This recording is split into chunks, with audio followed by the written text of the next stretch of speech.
বিজয়ের দিনে আরেক বিজয় ছিনিয়ে আনল বাংলাদেশ ক্রিকেট দল। ওবেদ ম্যাকোয়ে টি-20 ম্যাচ আর রান সংখ্যা প্রায় কাছাকাছি। 130 ম্যাচে 162 রান, যা জানার পর কেউ কেউ প্রশ্ন করতে পারেন ব্যাট ধরতে পারেন তো।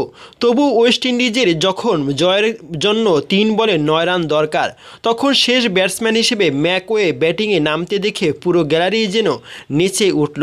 হাততালি চিৎকারে আলোড়ন উঠল চারপাশে। মাত্রই আউট হয়ে গ্যালারিতে নিস্তব্ধতা নামিয়ে গেছেন রোবমান পাওয়েল। 35 বলে 60 রানের ঝড়ো ইনিংস খেলে পাওয়েল যখন ম্যাচ শেষ করতে পারেননি, ব্যাটিংয়ে নটবরে ম্যাকোয়ে আর কি করবেন। তবু আশায় বেঁধেছেন বুক ওয়েস্ট ইন্ডিজরা। তবে মন শেষ অবধি জয়ের আশা জাগিয়ে রাখতে হয় বলে নয়। আর্নেস্ট ভেল গ্যালারি নিস্তব্ধতা ভেঙে জেগে ওঠার কারণ ওই ম্যাকোয়ে। ওয়েস্ট ইন্ডিজ নামের এই ক্রিকেট দলটিতে সেন্ট ভিনসেন্ট গ্র্যান্ড ও গ্র্যান্ডারে খেলোয়াড় এই একজনই। আর দেশের ছেলে দেশের মাটিতে আন্তর্জাতিক ম্যাচ খেলছে আজই প্রথম। ম্যাকোয়ের মাঠে নামার আনন্দ তাই যতটা না ওয়েস্ট ইন্ডিজের দলের, তার চেয়ে বেশি অনেক সেন্ট ভিনসেন্টবাসীর। গ্যালারিতে থাকা সিংহভাগ দর্শকের জন্য যা দেশকে আলাদাভাবে অনুভব করার মতো, গর্বে বুক ভরা যাওয়ার মতো মুহূর্ত। তবে ম্যাকোয়ের দেশে সেন্ট ভিনসেন্ট আর ম্যাকোয়ের দলের ওয়েস্ট ইন্ডিজের আনন্দ মুহূর্ত ওটুকুই।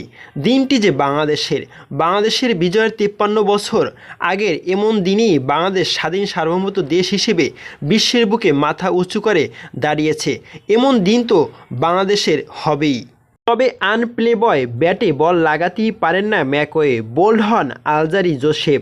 প্রায় হাত ফসকে যাওয়া ম্যাচটাই বাংলাদেশ জিতে যায় 7 রানের ব্যবধানে, যা ওয়েস্ট ইন্ডিজের মাটিতে ওয়েস্ট ইন্ডিজের বিপক্ষে বাংলাদেশের প্রথম জয়।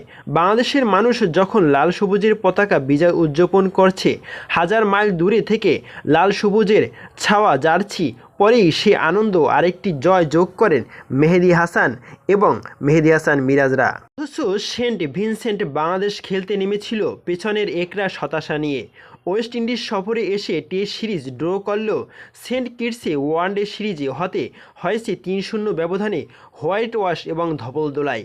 নিজেদের সবচেয়ে প্রিয় সংস্করণে যখন এমন হার, তখন টি-20 দল ওয়েস্ট ইন্ডিজের সামনে আরও বড় চ্যালেঞ্জে ছিল অপেক্ষায়। তবে এই সেন্ট ভিনসেন্টই জুনে টি-20 বিশ্বকাপের 3টি ম্যাচ খেলেছিল বাংলাদেশ, যার শেষটা ছিল আফগানিস্তানের বিপক্ষে। বিশ্বকাপের সেমিফাইনালে খেলার হাতছানি নিয়ে কিন্তু ফিরতে হয়েছিল মন খারাপ করেই। সব মিলিয়ে সেন্ট ভিনসেন্টে আবার ফেরাটা অস্বস্তিকর হওয়ার স্বস্তিকর উপলক্ষ ছিল না। আর প্রথমেই ব্যাট করে পুঁজিটা 150 পার করতে না পারায় তো আরও নয়, কিন্তু আজ তো বিজয়ের দিন। দ্বিতীয় ওভারেই উইকেট এনে দিলেন তাসকিন। পরের ওভারে উইকেট মেহেদী হাসান মিরাজের। অফ স্পিনার মেহেদী পরের বার বল হাতে নেওয়ার আগে প্রান্ত বদল করলেন। এবার একসঙ্গে 2 উইকেট। এভাবে একটা একটা করে উইকেট নিতে নিতে 61 রানে 7 উইকেট নেয় ওয়েস্ট ইন্ডিজের। 4 ওভার হাত ঘুরিয়ে 13 রানে 4 উইকেট পেয়েছিল মেহেদী, তার কেরিয়ার সেরা উইকেট।